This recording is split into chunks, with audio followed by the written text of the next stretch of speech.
Bienvenidos a un viaje fascinante a través del Antiguo Egipto. Juntos desentrañaremos secretos milenarios, aquellos que solo las piedras de la antigüedad pueden revelarnos. La Gran Pirámide de Giza ha sido un imán para viajeros y exploradores desde tiempos inmemoriales. Si bien la excesiva atención que ha recibido esta pirámide ha contribuido a su deterioro, también nos ha legado un invaluable tesoro, numerosos relatos escritos que dan testimonio de su estado a lo largo de la historia. Una de mis actividades favoritas es sumergirme en los escritos de viajeros que visitaron Giza siglos atrás. Es maravilloso ponerme en sus zapatos y experimentar el asombro y la admiración de alguien que solo podía contemplar las pirámides en persona, pues la fotografía aún no existía. Al estudiar la Gran Pirámide, es natural querer comenzar con la evidencia física que aún persiste hoy en día, pues esa es la parte más cautivadora. Además, la evidencia física tiene mayor peso que los testimonios de extraños, pero la pirámide de Keops ha sido objeto de tantos cambios violentos a lo largo de los milenios que uno puede ser fácilmente inducido a conclusiones erróneas. Para desentrañar los misterios de la meseta de Giza, es crucial comprender lo que allí aconteció en el pasado. Sin embargo, esta tarea se torna desalentadora al enfrentarse a una extensa lista de misiones exploratorias antiguas, muchas de cuyas fuentes son difíciles de rastrear. Un ejemplo de esto se encuentra en el libro Giza y las pirámides, la historia definitiva, de Mark Lehner y Zahi Hawass. Incluyen un listado de información tan escasa que no facilita la investigación de fuentes primarias, sugiriendo más una demostración de conocimiento propio que una ayuda real. No obstante, para investigar a fondo la Gran Pirámide, es imprescindible estudiar los relatos del pasado. Este es el principal obstáculo que separa a los aficionados de aquellos con posibilidades de hacer un nuevo descubrimiento. Por ello fue una grata sorpresa cuando Matt, de Ancient Architects, compartió información sobre fuentes inéditas de principios del siglo XIX. El investigador independiente Stefan Bergdahl halló 2 relatos separados de visitantes a la Gran Pirámide en marzo y abril de 1837. El sacerdote vecino y el príncipe Hermann von Puckler-Muskau recorrieron el interior de la Gran Pirámide, mientras Howard Weiss excavaba en la Cámara de la Reina en la primavera de 1837. Asombrosamente, ambos afirmaron haber visto un sarcófago allí. Tras leer numerosos relatos históricos erróneos sobre la Gran Pirámide, suelo descartar testimonios que difieren ampliamente del conocimiento común.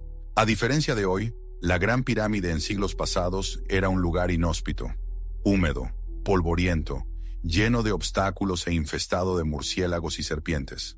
Además, solo se iluminaba con la llama que uno llevara consigo, impidiendo escudriñar los detalles del interior como podemos hacerlo hoy. La Gran Pirámide, en particular, era una exploración peligrosa, pues una caída en la empinada Gran Galería podía causar lesiones graves o la muerte.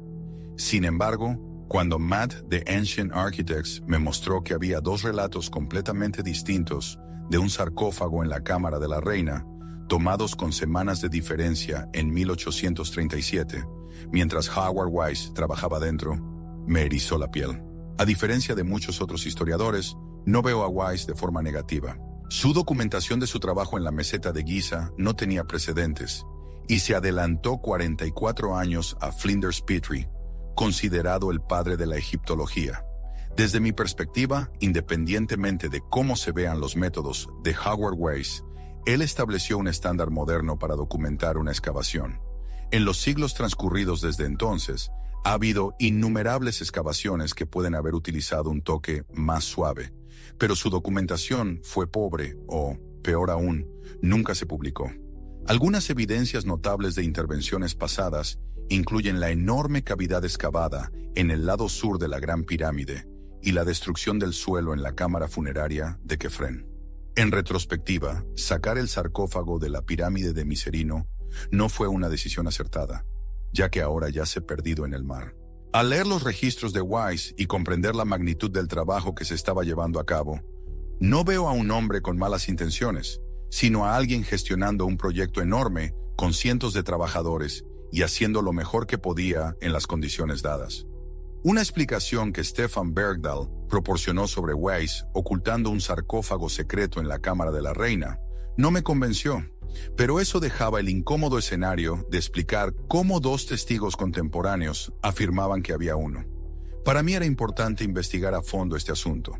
Para contextualizar mi análisis, debo decir que nadie desea que haya habido un sarcófago en la cámara de la reina más que yo. Gran parte de mi investigación se inclina hacia la idea de que la cámara de la reina fue una cámara funeraria provisional, por lo que encontrar evidencia de un sarcófago validaría muchas otras ideas. Un relato histórico de un sarcófago que nunca fue fácilmente descartado fue el de Al-Idrisi en el siglo XII. Pero dado que pasaron cientos de años entre Al-Idrisi y el siguiente informe detallado sobre la cámara de la reina, siempre se podía explicar su ausencia como destrucción por parte de los visitantes en los siglos intermedios. Mi siguiente instinto al enterarme de que el príncipe y el sacerdote afirmaban haber visto un sarcófago en la cámara de la reina fue que tal vez podría haber sido sacado del túnel que se encuentra dentro del nicho. Obviamente, no podría haberse dejado en la cámara porque muchos visitantes anteriores a Weiss no lo vieron. Además, encontrar el sarcófago debajo del suelo, en un pozo excavado por Weiss, parecía un escenario poco probable. A diferencia del pozo debajo del nicho, Weiss no cavó el túnel en el centro de él. Esa excavación es más antigua que los relatos escritos de la pirámide. Esto me llevó a explorar la historia de Giovanni Caviglia, quien había estado excavando en la Gran Pirámide unos 20 años antes de que llegara Howard Weiss. Caviglia era un buscador de tesoros y quizás la primera persona moderna registrada como totalmente cautivada por los monumentos del Antiguo Egipto. Pasaba cada momento de vigilia en campañas de excavación o solicitando benefactores para que le ayudaran a explorar. Se sometía a extraordinarias incomodidades físicas, a menudo durmiendo en cualquier tumba vacía que estuviera disponible cerca de un lugar de trabajo. Estas condiciones le causaron enfermedades y finalmente le quitaron la vida. A diferencia de Weiss, Caviglia no estaba interesado en la documentación exhaustiva ni en la publicación de libros. Cuando Weiss llegó por primera vez a Egipto en 1837, el entusiasmo de Caviglia por el descubrimiento cautivó a Weiss para contratarlo como parte de su expedición. Pero esta asociación no iba a durar, y Weiss terminó despidiendo a Caviglia porque no hacía el trabajo que se le había asignado y siempre estaba cavando en fosas de momias. Se me ocurrió que tal vez, antes de la llegada de Weiss, Caviglia había excavado un sarcófago del túnel de la cámara de la reina, y esta podría ser una explicación probable de cómo se encontró uno. Todavía no podía explicar su desaparición, pero me pareció un comienzo. Aunque Caviglia no era de los que publicaban investigaciones, había trabajado anteriormente con personas interesadas en publicar. Un socio notable fue Henry Salt, quien se convirtió en cónsul general de Inglaterra en Egipto alrededor de 1815. Así que, en 1817, cuando Caviglia estaba excavando en la Gran Pirámide, tenemos que agradecer a Henry Salt por proporcionar documentación de su trabajo. Un artículo fue publicado en la revista Antigüedades de Egipto, volumen 19, que da muchos detalles sobre las excavaciones de Caviglia. Este es un gran ejemplo de las direcciones inesperadas que te puede llevar una investigación, ya que no esperaba encontrar más información sobre el trabajo de Caviglia. Y ahora puedo incluso mostrar un retrato de él, dibujado por Henry Salt. Pero por desgracia, Henry Salt describe explícitamente a Caviglia limpiando el túnel del nicho de la cámara de la reina, y no encontrando nada excepto el grafiti de 2 nombres europeos al final. Caviglia también limpió los escombros en la propia cámara de la reina, por lo que un sarcófago no podría haber estado allí todo el tiempo. Habiendo eliminado la única explicación probable, me quedé en una posición incómoda. Sacar un sarcófago de debajo del suelo simplemente no tenía sentido para mí, y aún menos sentido podía tener que Weiss lo eliminara en secreto. La cuestión de un sarcófago en la cámara de la reina es interesante para los investigadores modernos, pero en la época de Weiss, un sarcófago de piedra caliza lisa no habría sido un gran hallazgo, ni siquiera en la cámara de la reina de la Gran Pirámide. La meseta de Giza está llena de sarcófagos lisos, y sin información contextual, es solo otra caja de piedra. Una caja de piedra caliza sin decorar no valdría la pena robarla para Weiss, ni siquiera de la Gran Pirámide. Después de un largo fin de semana revisando fuentes y contrastando todo, estaba empezando a volverme loco. Todavía no había pedido a los arquitectos antiguos las nuevas fuentes primarias de Vicino y Pückler-Muskau, porque no quería entrometerme en su proyecto. Pero después de llegar a un callejón sin salida con las posibles explicaciones, las solicité, y Matt tuvo la amabilidad de compartirlas. Fue solo después de leer el testimonio en las propias palabras de los sacerdotes de Vicino que pude conectar los puntos. Para los visitantes de la Gran Pirámide, en 1837, personas que no tenían conocimiento de la historia o los monumentos egipcios, la mampostería cuadrada en la excavación del nicho de la Cámara de la Reina parecería ser un sarcófago. Imagínese que le dicen que hay una cámara del rey y una cámara de la reina. En la cámara del rey ves el sarcófago, con el agujero casi debajo y excavaciones en curso. Al visitar la cámara de la reina, uno espera encontrar una cámara funeraria digna de una reina. Sin embargo, lo más notable en esta sala son el nicho, la cavidad cuadrada que contiene, y el agujero que los hombres de Howard Weiss excavaron debajo. Uno podría pensar que está frente a un sarcófago de un estilo diferente. Fue la precisión de Vicino en su descripción lo que permitió establecer esta conexión. Es difícil interpretar las palabras del pasado y determinar si describen algo de manera incorrecta. Su descripción del sarcófago lo sitúa dentro del nicho, más pequeño, de mármol, abierto y simple, con una excavación debajo y un túnel arriba. Todo coincide con la evidencia visual actual de la cavidad cuadrada en el nicho. Apuesto a que, al golpear las paredes de la cavidad, el largo túnel conectado produciría un eco, lo que podría explicar por qué Vicino lo describe como un sonido hueco. Y si aún se duda de tal error, existen numerosos precedentes de confusiones similares en la Gran Pirámide. Incluso Flinders Petrie, el mayor experto de su época, creyó que la hoja de granito en la Cámara de las Rastras era una losa de rastrillo sin usar.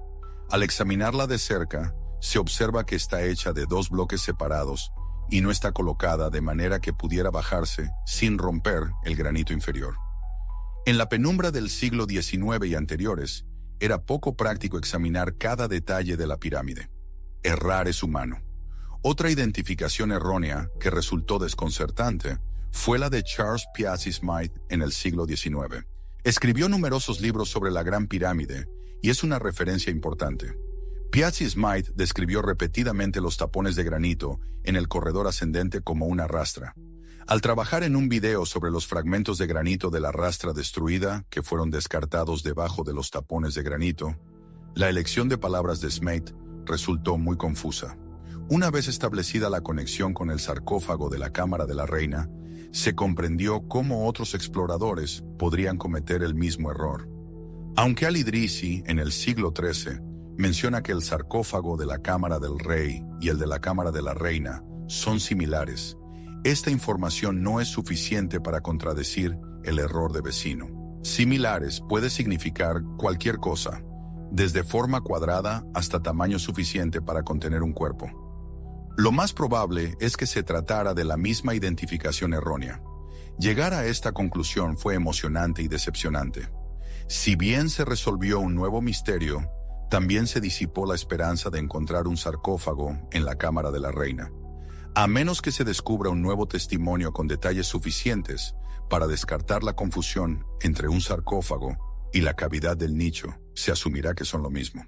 Ser honesto con la evidencia a veces lleva a conclusiones decepcionantes. Sin embargo, aún quedan muchos misterios, como explicar por qué hay una sección de mampostería uniformemente cuadrada en el nicho de la Cámara de la Reina, que se extiende por varios metros. Esta no es la forma habitual de construir muros, por lo que no es de extrañar que haya sido un punto focal para los exploradores desde antes de que existieran registros escritos. El investigador arquitectónico Gilles Dormion quedó tan cautivado por la excavación cuadrada del nicho que lo llevó a creer que debía haber túneles o cámaras debajo de ella. Esta es la tesis central de su libro. Aunque los libros de Dormion están llenos de observaciones y análisis incisivos que no se encuentran en otras partes, se considera que está exagerando. En sus 3 libros sobre pirámides, el autor plantea la intrigante posibilidad de que aún existan cámaras ocultas pertenecientes a distintos faraones. Una idea que para muchos roza lo improbable. Si bien existen anomalías que demandan explicación, esto no necesariamente implica que el descubrimiento definitivo esté a la vuelta de la esquina. El sacerdote Facino creía que el pozo excavado por Baise en el suelo de la cámara de la reina era en sí mismo una cámara separada, quizás con una mampostería similar al nicho. No obstante, la presencia de mampostería no siempre es sinónimo de cámara secreta, como descubrieron exploradores anteriores al excavar un túnel de 16 metros y medio en el nicho. Baise menciona en su libro el hallazgo de arena del desierto en sus excavaciones, tanto cerca de la cámara de la reina como debajo del nicho. Esto evoca la excavación de Gilles Dormian en 1986 en el corredor que conduce a la cámara de la reina. Se tomaron 3 muestras de perforación de la pared en ángulo descendente y la muestra más profunda reveló arena notablemente diferente a la arena local del desierto de Giza. El descubrimiento de arena en 3 excavaciones separadas cerca de la cámara de la reina sugiere un patrón. Sería valioso volver a excavar el sitio de Baise en el suelo de la cámara de la reina para verificar si se encuentra la misma arena anómala descubierta en el corredor horizontal. Como señalan los arquitectos antiguos, esta acción no causaría ningún daño a la pirámide original. Si bien es poco probable que el Ministerio de Antigüedades egipcio emprenda tal proyecto, quizás tomarían una investigación científica seria con más seriedad que la búsqueda de una tumba oculta. El autor guarda para una presentación especial su propia teoría sobre la cámara de la reina, la cual podría explicar la arena, las cavidades y otras numerosas anomalías. Finalmente, el autor reflexiona sobre algunas fotografías tomadas en la cámara de la reina hace más de 100 años. Una de las más famosas es la tomada por los hermanos Edgar para su libro de 1910, The Great Pyramid Passages, volumen 1. Antes de analizar minuciosamente los detalles del trabajo de Baise y Caviglia en la cámara de la reina, la apariencia del nicho siempre resultaba un tanto extraña. Parecía como si el túnel a través del nicho estuviera completamente lleno, con escombros sueltos derramándose. Pero ¿cómo sería posible si el túnel tiene una profundidad de 16 metros y medio? La nueva interpretación es que el nicho se ve de esta manera debido a cómo Howard Baise finalizó su trabajo en la cámara de la reina. Después de completar sus excavaciones exploratorias y rellenarlas, como un caballero inglés de la era victoriana, hizo barrer el suelo cuidadosamente. Los escombros sueltos restantes fueron apilados en la entrada de la cavidad del nicho, con los bloques más grandes dejados en el suelo debajo. No es que el túnel del nicho esté completamente lleno, sino que simplemente la entrada está cubierta, siendo el lugar más cercano para deshacerse de los escombros y la arena. Una serie de 3 fotografías tomadas en el mismo lugar muestra cómo se ve el nicho a lo largo del tiempo. La primera tomada en 1865 por Charles Piazzi Smith, la siguiente por los hermanos Edgar en 1910 y luego otra, probablemente de principios del siglo XX. Un leve movimiento entre los escombros apenas sugería que alguien se hubiera aventurado en aquel túnel a lo largo del siglo XIX y principios del XX. Explorarlo habría sido sencillo, solo apartar un poco el material suelto, pero permaneció intacto durante décadas. Esta observación nos sirve para entender cómo pudo ser tratada la Gran Pirámide a lo largo de la historia. Extensos periodos de inactividad interrumpidos por breves y ambiciosas campañas de exploración.